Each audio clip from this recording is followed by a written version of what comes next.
السلام علیکم ورحمۃ اللہ وبرکاتہ۔ سامعین ذی وقار، میں غلام مصطفیٰ اپنے چینل پیام اسلام سے آپ سے مخاطب ہوں۔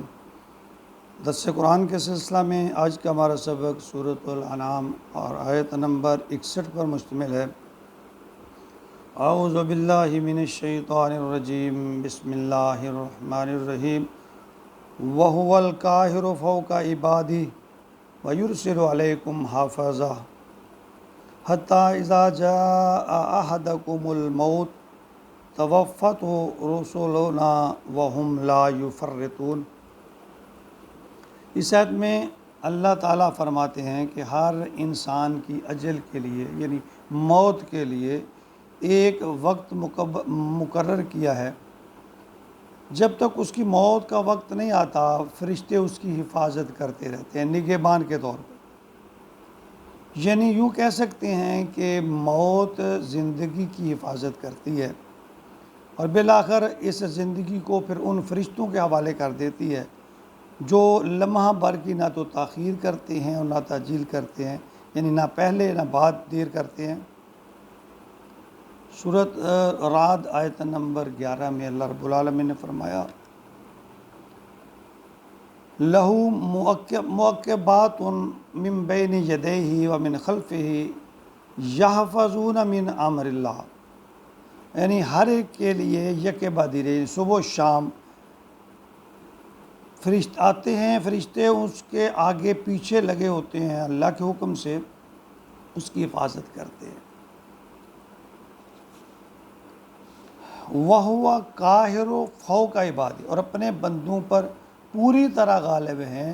وَيُرْسِلُ عَلَيْكُمْ حَافِظًا، جو بھیجے ہیں تم پر نگران، جو نگران بنا کر تمہارے اوپر بھیجے ہیں، وہ تمہاری حفاظت کرتے ہیں۔ حَتَّى إِذَا جَاءَ أَحَدَكُمُ الْمَوْتُ، جہاں تک کہ جب تم میں سے کسی کو موت آ جاتی ہے، موت کا وقت آ جاتا ہے، توفت تو یہ قبض کر لیتے ہیں، مار دیتے ہیں، رسولنا، یہ فرشتے بھیجے ہوئے جو ہیں، وَهُمْ لَا يُفَرِّطُونَ، اور ان میں سے کوئی کوتاہی نہیں کرتا، یعنی اللہ کے حکم میں ذرا برابر زیر زبر نہیں کرتا، لیٹ نہیں کرتا، اس سے جلدی نہیں کرتا۔ صحیح بخاری میں حضرت ابو ہریرہ رضی اللہ تعالیٰ عنہ روایت فرماتے ہیں کہ فرمایا نبی اکرم صلی اللہ علیہ وسلم نے، تم میں دن اور رات کے فرشتے ایک دوسرے کے بعد باری باری آتے رہتے ہیں۔ عصر اور فجر کی نماز جو ہے، یہ فرشتے یعنی بدلتے ہیں، یہ فرشتے جو رات کو ہوتے ہیں وہ چلے جاتے ہیں اور صبح والے آ جاتے ہیں اور اوپر چڑھتے ہیں۔ تو اللہ ان سے پوچھتا ہے کہ تم نے میرے بندوں کو کس حال میں چھوڑا، حالانکہ وہ اللہ سب کچھ جانتے ہیں، اس سے واقف ہیں۔ فرشتے عرض کرتے ہیں کہ ہم نے جب اسے چھوڑا تو وہ نماز پڑھ رہے تھے، اور جب اس کے پاس یعنی عصر کے وقت جو ہے وہ فرشتے آتے ہیں تو وہ کہتے ہیں تو بھی نماز پڑھ رہے تھے، یعنی جب انہوں نے چھوڑا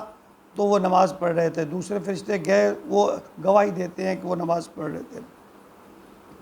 تو یہاں جو نگہبان کا لفظ استعمال کیا گیا نا، اس کی دو طرح سے وضاحت ملتی ہے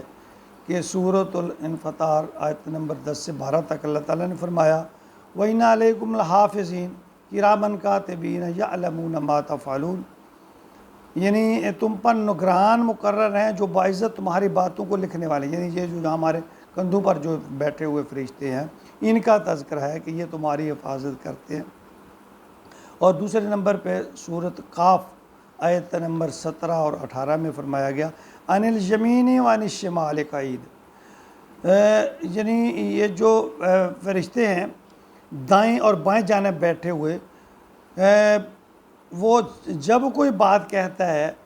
تو ایک نگہبان ان میں سے قعید، ما یلفظ من قول الا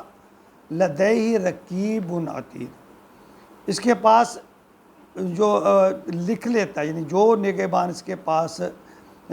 بیٹھا ہوتا ہے، یہ ان کی زندگی کے احوال اللہ تعالیٰ کی طرف سے ان کو حفاظت میں لے لیتے ہیں،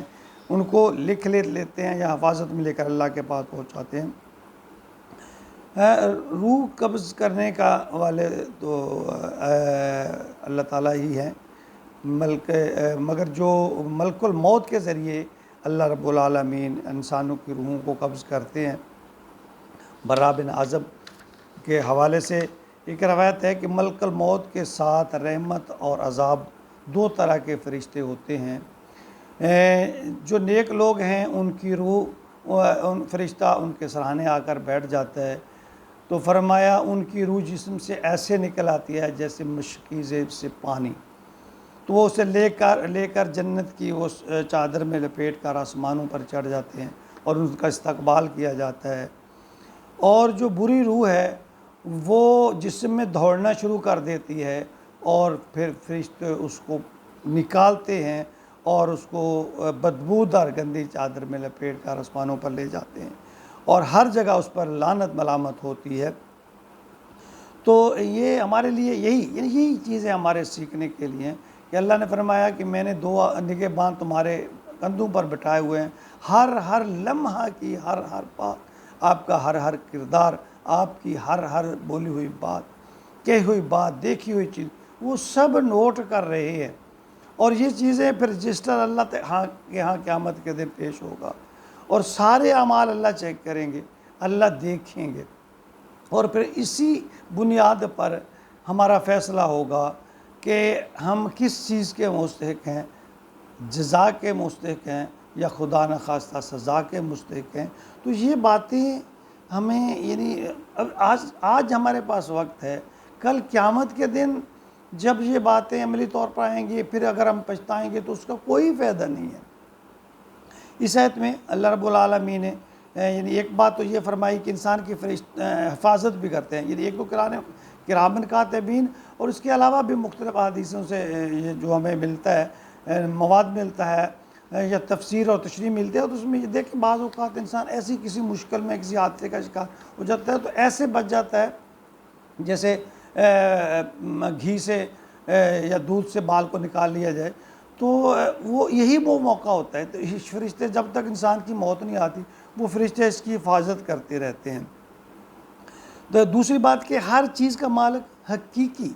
وہی ہے، اس زندگی میں بھی اور اس زندگی میں، یعنی سارے کے سارے اختیارات اللہ کے پاس ہیں۔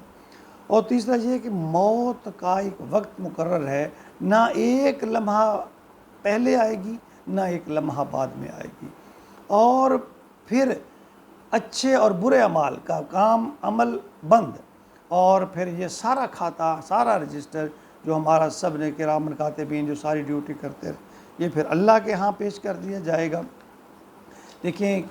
کوئی انسان کسی غلط فہمی میں نہ رہے، اللہ نے سب رستے قرآن میں کھول کر اپنی احکامات کو، آیات کو بیان کر دیا کہ بھائی تم نے عمل کر کے آنا ہے، کچھ کما کے آنا ہے، کچھ نہ کچھ کر کے آنا ہے، تو پھر کل سرخرو ہوگے، اور کسی خوش فہمی میں نہ رہیں کہ کوئی ہمارا جگاڑ لگ جائے گا، کوئی شارٹ کٹ ہوگا، یہ نہ رہے، اپنے طور پر اپنی پوری کوشش کریں، پھر اللہ رب العالمین ہماری مدد کرے، کیونکہ اس کی مدد کے بغیر تو کچھ بھی نہیں ہو سکتا، نہ ہم برائی سے بچ سکتے ہیں نہ ہم نیکی کی طرف جا سکتے ہیں۔ تو یہ ہمیں اپنے لیے کچھ نہ کچھ آخرت کے لیے ذخیرہ کرنا ہے، تبھی جا کر ہمارا کچھ نہ کچھ جو ہے جواز بنے گا اللہ کے ہاں۔ اللہ رب العالمین ہمیں اس دنیا میں آخرت کی تیاری کرنے کی توفیق عطا فرمائے۔ پیارے بھائیوں، میں بار بار یہی ہر سبق میں تقریباً یہی میں گزارش کرتا ہوں، قرآن کہتا ہے، میں اپنی طرف سے نہیں کہتا، کہ اللہ تعالیٰ فرماتے ہیں تم دیکھ لو گے اپنے عمل، تمہارے اعمال تمہارے اوپر پیش کیے جائیں گے، میں تمہارے اعمال تمہارے دکھاؤں گا، جب تم میرے پاس آؤ گے تو تمہارے اعمال تمہارے سامنے پیش، یعنی بار بار یہ بات اللہ تعالیٰ فرما رہے ہیں، میں تمہارے اعمال کو جانتا ہوں، خبردار اچھے اعمال کرو، خبردار تقوی اختیار کرو۔ تو اللہ تعالیٰ تو بار بار فرما رہے ہیں۔ اب ہمیں بھی کچھ کوشش کرنی چاہیے۔ دیکھیں، بغیر محنت اور بغیر کوشش کے نہ اس دنیا میں کچھ ہوتا ہے نہ آخرت میں کچھ ہوگا، دونوں جہانوں کے لیے۔ جس طرح دنیا کے لیے ہم کہتے ہیں کہ بھئی کچھ کریں گے تو ہوگا، تو آخرت کے لیے بھی بھائی نہیں اسی طرح، بلکہ آخرت میں ہمیں زیادہ بڑھ چڑھ کر کرنا چاہیے، کیونکہ آخری زندگی تو ابدی زندگی تو وہی ہے، جس زندگی تو ختم ہو جائے گی۔ اللہ رب العالمین ہمیں مرنے سے پہلے مرنے کی تیاری کرنے کی توفیق عطا فرمائے، آمین یا رب العالمین۔